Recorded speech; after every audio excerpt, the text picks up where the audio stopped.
Railway station पे एक love story की शुरुआत होती है। पाकिस्तान में ट्रेन का लेट होना मामूल की बात है। एक लड़की ने रोड़ी से लाहौर जाना था। जब वो रोड़ी रेलवे स्टेशन पहुंचती है तो वहां जाकर पूछती है कि ट्रेन कब आएगी।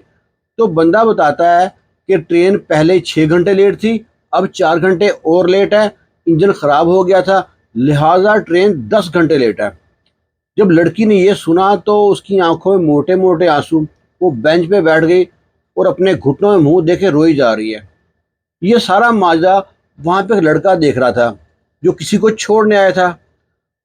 वो लड़का बड़ा परेशान हुआ कि कितनी खूबसूरत और प्यारी नाजुक सी लड़की है, इसकी आंखों में कितने मोटे मोटे आंसू हैं, पता नहीं क्या परेशानी है इसको। उसके पास जाकर कहता है, मोहतरमा, आपको कुछ परेशानी है तो हमें बताएं, आप क्यों रो रही हैं। लड़की अपना मुंह ऊपर उठ करके देखती है उस अजनबी को, कहती है, मैं क्या बताऊं आपको, आप मेरी क्या मदद कर सकते हैं। मेरी भाभी को बच्चा होने वाला अस्पताल में है और मेरा भाई उनको पहुंच रहा था रास्ते में, और माँ का और भाई का एक्सीडेंट हो गया और मैं यहाँ ट्रेन के इंतजार में फंसी हुई हूँ। मुझको कैसे भी लाहौर पहुंचना है। अब बंदा उसको देख कर ना अपने सारे काम भूल गया। वो कहता है, बात सुने, मैं भी लाहौर जा रहा हूँ अपनी गाड़ी पे।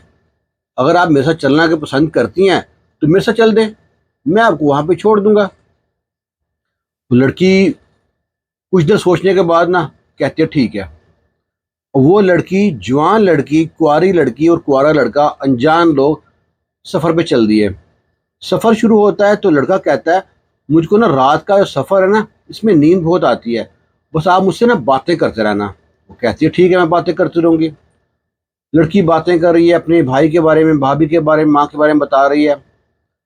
इतने में ना लड़की कहती है, मुझको तो नींद आ रही है। लड़का कहता है, अगर आपको नींद आ रही तो मैं भी सो गया तो गाड़ी का एक्सीडेंट हो जाएगा। तो रास्ते में कोई होटल आता है, यहाँ रुक जाते हैं। अब लड़की को डर भी लगे, अनजान शख्स के साथ एक रूम में रुकना खतरे से खाली नहीं है। क्योंकि लड़की ने कहा, ठीक है। रास्ते में एक होटल आया, वहाँ घंटा एक आराम किया, फ्रेश होने के बाद नाश्ता वगैरह किया वहाँ पे, तो चल पड़े फिर वो। अब जब चलते हैं, उसकी भाभी का बार बार फ़ोन आ रहा था, कहाँ पे पहुँची है। तो ये पूछता है कि बताओ तुम्हारी भाभी लाहौर में कौन से हॉस्पिटल में है। ये बताती है, फलां हॉस्पिटल में है। ये कहता है, मेरे लाहौर में बहुत दोस्त हैं, मैं अपने दोस्तों को भेजता हूँ उनकी हेल्प के लिए, कोई परेशानी वाली बात नहीं है। इधर ये लड़का अपना फ़ोन निकालता है, अपने दोस्तों को बताता है कि फ़लाँ नाम पे ऐसा हॉस्पिटल है और उसमें फ़लाँ नाम का पेशेंट है, उसके पास पहुँचो, कोई भी मेडिसिन कुछ भी चाहिए, कोई पैसे का मसला है, आप जाके वहाँ पे देखो, मैं आ रहा हूँ। लो जी, लड़की बड़ी खुश होती है उस लड़के के इस अमल से। इतनी देर में लड़की को ना उसकी दोस्त का फ़ोन आता है लड़की को। वो लड़की से कहती है कि पता है, जो तुम्हारा लवर है वो किसी और लड़की से शादी कर रहा है। इस लड़की को इतना गुस्सा आया, गुस्से से लाल पीली। तो ये जो साथ लड़का बैठा बैठा था, जो गाड़ी चला रहा था, वो पूछता है, क्या हो गया, क्यों गुस्सा कर रही हैं आप। वो कहती है, मैं कॉलेज टाइम से एक लड़की को पसंद करती थी, वो ही मुझे पसंद करता था, बस वो उसकी ख्वाहिश थी तो मैं उसकी ख्वाहिशें नहीं पूरी करती थी, तो इसलिए वो पता नहीं शादी कर रहा है। वो कहता है, हो सकता है झूठ हो, तुम्हें किसी ने गलत बताया हो। तुम अपने जो आशिक है, जो बॉयफ्रेंड है, तुम्हारा जो भी है, लवर है, उसको कॉल तो करो, बात तो क्लियर हो। लड़की पहले तो मानती नहीं है, बाद में मान जाती है, फ़ोन करती है अपने आशिक को। वो जो फ़ोन उठाता है तो कहता है, हाँ बोलो, क्यों फ़ोन किया। लड़की कहती है, मैंने सुना तुम शादी कर रहे हो। कहता, हाँ शादी कर रहा हूँ, कोई इतराज़ है। जो मैं तुमसे कह रहा था तुम तो मानती नहीं थी, हर वक्त बहन जी बन के रहती थी, मुझको मॉडर्न लड़की चाहिए।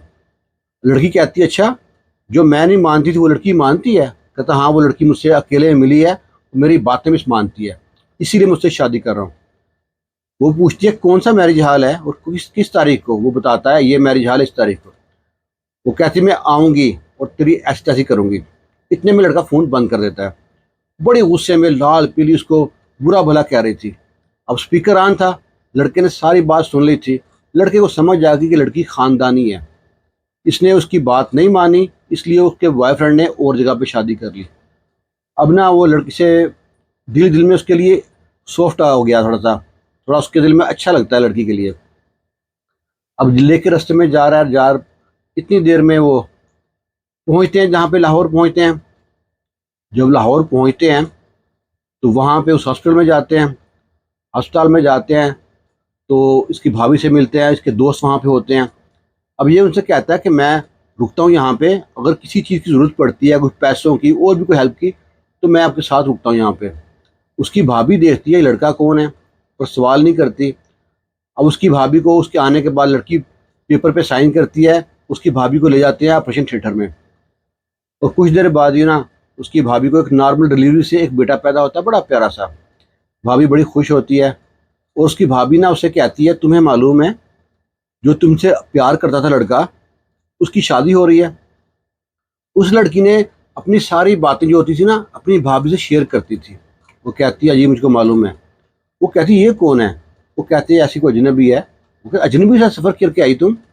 वो कहती है, भाभी अब छोड़ो मुझको, मैं घर जाती हूँ उनके साथ और आपके लिए खाने का बंदोबस्त करती हूँ।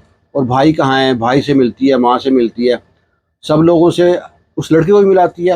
अब उस लड़के की गाड़ी में बैठ के वो जाती है अपने जो घर है उनका, वहाँ पे जाके खाना शाना बना के अस्पताल में लेके आती है। एक दिन 2 दिन लड़का उनके साथ रहता है। वो लड़के से कहती है, आपको कोई भी काम है जाएं कर लें, हम तो यहाँ पे 2 दिन रुकेंगे अस्पताल में, फिर छुट्टी मिलेगी। वो कहता कोई मुश्किल नहीं है। 2 दिन बाद छुट्टी होती है, वो घर आते हैं। इधर लड़की उससे कहती है, आपने मेरी इतनी मदद की है, मेरी एक मदद और करेंगे? लड़का कहता क्या मदद करनी है? कहता मुझे अपना बॉयफ्रेंड भूलता नहीं है। वो आदमी कहता है, उसका नंबर डिलीट करो, छोड़ दो उसको।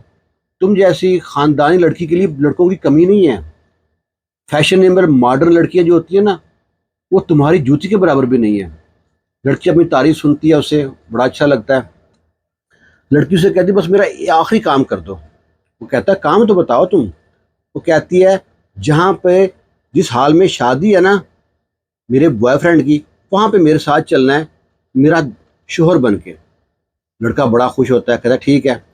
अब ये लड़का और लड़की नए जो हनीमून वाले दूल्हे होते हैं, नए दूल्हा दुल्हन होते हैं, उनके कपड़े पहन, इस तरह के कपड़े पहन के फुल मेकअप में लड़की और लड़का भी तैयार होके उसकी शादी में पहुंच जाते हैं। जब शादी में पहुंचते हैं, उस लड़का को, जो लड़का है इसका पहला आशिक, वो जब देखते हैं अपनी एक्स को, तो एकदम हक्का बक्का। उसने पहली बार इतने डार्क मेकअप में देखा था, वो अप्सरा लग रही थी कोई। और जो उसकी माशूका थी, जो उसकी अब बीवी बननी थी, उसके सामने चाय कम पानी थी। वो देख के खड़ा हो गया और कहता है, ये तुम्हारे साथ कौन है? वो कहती, तुमने भी शादी कर ली है ना, मैं तुमसे पहले शादी कर ली है, तुमसे भी 10 गुना अमीर शख्स है ये, और ये बहुत अच्छा इंसान है। इस सारी तुम्हारी बात जानने के बावजूद भी मुझे शादी की है इसने। उसका लड़का था ना जिसकी शादी हो रही थी, वो तो बिल्कुल झाग की तरह बैठ गया। अब ये लड़की वहाँ पे इतराती हुई, उसको जलाती हुई वहाँ से आ गई। अब जब घर पहुँची है ना, तो जो लड़का था ना, जो लाहौर उसको साथ लेके गया था गाड़ी में बिठा के, वो उसे कहता है, जो हम ड्रामा किया था, क्या ये हकीकत हो सकता है? लड़की कहती है, मतलब?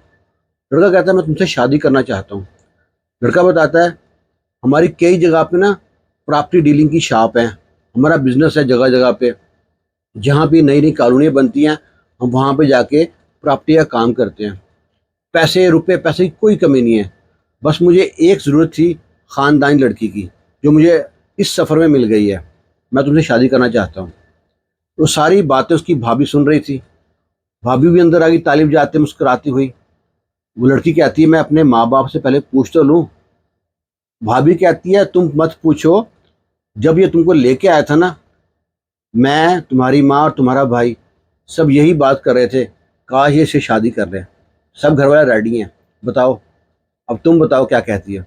लड़की मुस्कुराते हुए शर्माते वहाँ से रूम से चली गई और भाभी से कह उस अजनबी से कहती है, मुझे कबूल है।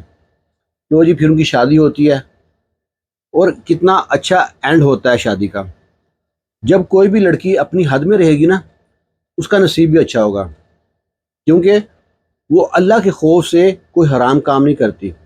और जो लड़कियां मॉडर्न होती हैं, अजीब से कपड़े पहनती हैं, मेकअप करती हैं और हर एक के साथ जो उनसे ना फ्लर्ट करती हैं, उनका नसीब इतना अच्छा नहीं होता।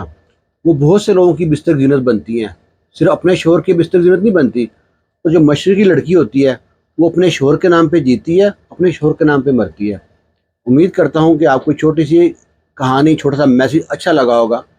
जब आप कहानी देखते हैं ना, तो अपने शहर का, अपने सिटी का नाम भी मेंशन किया करें, ताकि हमें मालूम पड़े आप कहाँ से हमारी कहानी को सुनते हैं। खुश रहें, शाद रहें, आबाद रहें। अल्लाह हाफ़िज़।